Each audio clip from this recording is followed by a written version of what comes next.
ಎಲ್ಲರಿಗೂ ನಮಸ್ಕಾರ. ಜಗತ್ತು ಕಂಡ ಎರಡು ಮಹಾಯುದ್ಧಗಳಲ್ಲಿ ಎರಡನೇ ವಿಶ್ವ ಮಹಾಯುದ್ಧ ಅನೇಕ ರೀತಿಗಳಲ್ಲಿ ಜಗತ್ತಿನ ನಾನಾ ಮುಖಗಳನ್ನು ಅನಾವರಣ ಮಾಡಿದಂತಹುದು. ವೈಜ್ಞಾನಿಕ ಕ್ಷೇತ್ರದಲ್ಲಿ, ವಿಶ್ವ ರಾಜಕಾರಣದಲ್ಲಿ, ವೈದ್ಯಕೀಯ ಕ್ಷೇತ್ರದಲ್ಲಿ ಅಲ್ಲದೆ ಜನಮಾನಸದಲ್ಲಿಯೂ ಈ ಯುದ್ಧ ಮಹತ್ತರ ಪರಿಣಾಮವನ್ನು ಬೀರಿತು. ಈ ಯುದ್ಧದ ಆಯ್ದ ಘಟನೆಗಳನ್ನು ತಿಳಿಸುವ ಮಿಲೇನಿಯಂ ಸರಣಿಯ 3 ಪುಸ್ತಕಗಳೆಂದರೆ ಮಹಾಯುದ್ಧ 1, 2 ಹಾಗೂ 3. 3 ಪುಸ್ತಕಗಳಲ್ಲಿ ಬೇರೆ ಬೇರೆ ಕಥಾನಕಗಳನ್ನು ತಿಳಿಸಿದ್ದರೂ ಸಹ ಎಲ್ಲವೂ ಒಂದಕ್ಕೊಂದು ಹೊಂದಿಕೊಂಡಿರುವುದರಿಂದ ಈ ಎಲ್ಲ ಪುಸ್ತಕಗಳನ್ನು ಒಟ್ಟಾಗಿ ಓದಿದರೆ ಸರಿ ಎಂಬುದು ನನ್ನ ಅಭಿಪ್ರಾಯ. ಈ ಪುಸ್ತಕಗಳನ್ನ ಅನೇಕ ಕಥೆಗಳು ಬೇರೆ ಬೇರೆ ಆಂಗ್ಲ ಭಾಷೆ ಪುಸ್ತಕಗಳ ತರ್ಜುಮೆ ಅಥವಾ ಸಂಗ್ರಹ ಭಾವಾನುವಾದಗಳು. ಮೊದಲನೆಯ ಪುಸ್ತಕದಲ್ಲಿ ಯುದ್ಧದ ಆರಂಭದ ಕ್ಷಣಗಳೊಂದಿಗೆ ಯುದ್ಧದ ರೀತಿಯನ್ನೇ ತಿರುಗುವಂತೆ ಮಾಡಿದ ಘಟನೆಗಳನ್ನು ತಿಳಿಸಲಾಗಿದೆ. ಕೇವಲ ಒಂದೇ ಜರ್ಮನ್ ಯುದ್ಧ ನೌಕೆ ಅನೇಕ ತಿಂಗಳುಗಳ ಕಾಲ ಅಟ್ಲಾಂಟಿಕ್ ಸಾಗರದಲ್ಲಿ ಎಬ್ಬಿಸಿದ ಕೋಲಾಹಲವನ್ನು, ಜೈಲು ವಾಸದಲ್ಲಿದ್ದ ಮುಗ್ಧ ಕೈದಿಗಳನ್ನು ಹಾಗೂ ಅವರನ್ನು ರಕ್ಷಿಸಲೆಂದೇ ಹುಟ್ಟಿಕೊಂಡ ಭೂಗತ ಲೋಕವನ್ನು ತಿಳಿಸಲಾಗಿದೆ.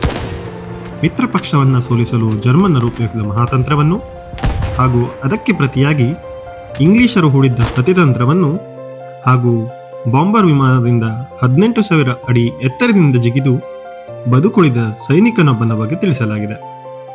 ಎರಡನೆಯ ಪುಸ್ತಕದಲ್ಲಿ ಜರ್ಮನ್ ಶೆಪರ್ಡ್ ನಾಯಿಯನ್ನು ತೋರಿದ ಬುದ್ಧಿವಂತಿಕೆ ಹಾಗೂ ಅದರಿಂದಲೇ ಉಳಿದ ಅನೇಕ ಜೀವಗಳ ಬಗ್ಗೆಯೂ, ಹಿಟ್ಲರ್ನ ಕೊನೆಯ ದಿನಗಳನ್ನು ತಿಳಿಸುವುದರ ಜೊತೆಗೆ ಎರಡನೇ ಮಹಾಯುದ್ಧದ ಅತ್ಯಂತ ಮಹತ್ತರ ಅನ್ವೇಷಣೆ ಎಂದೇ ಗುರುತಿಸಲ್ಪಡುವ ಅಣುಬಾಂಬಿನ ಅನ್ವೇಷಣೆಯ ಕಥೆಯನ್ನು ಹಾಗೂ ಅಮೆರಿಕನ್ನರು ಜಪಾನಿನ ಮೇಲೆ ಮಾಡಿದ ಅಣುಬಾಂಬಿನ ದಾಳಿಯನ್ನ ಕೂಡ ತಿಳಿಸಲಾಗಿದೆ.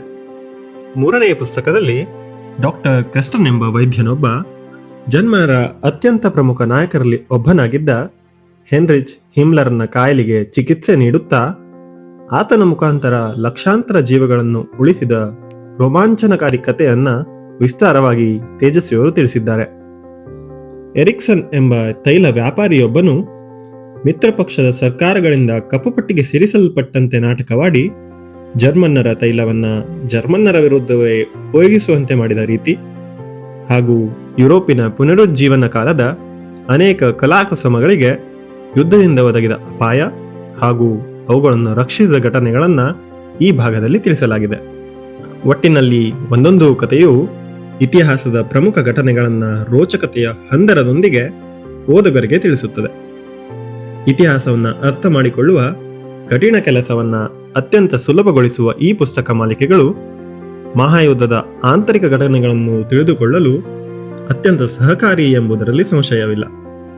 ಕನ್ನಡ ಸಂಸ್ಕೃತಿಯನ್ನ ಉಳಿಸಿಕೊಳ್ಳಲು ಕನ್ನಡಿಗರು ಬೌದ್ಧಿಕವಾದಂತಹ ಮಹಾಯುದ್ಧವೊಂದನ್ನೇ ಮಾಡಬೇಕಾಗಿರುವಂತಹ ಪರಿಸ್ಥಿತಿ ನಮ್ಮ ಮುಂದೆ ಬಂದು ನಿಂತಿದೆ. ಈಗಲಾದರೂ ಎಚ್ಚೆತ್ತುಕೊಳ್ಳೋಣ.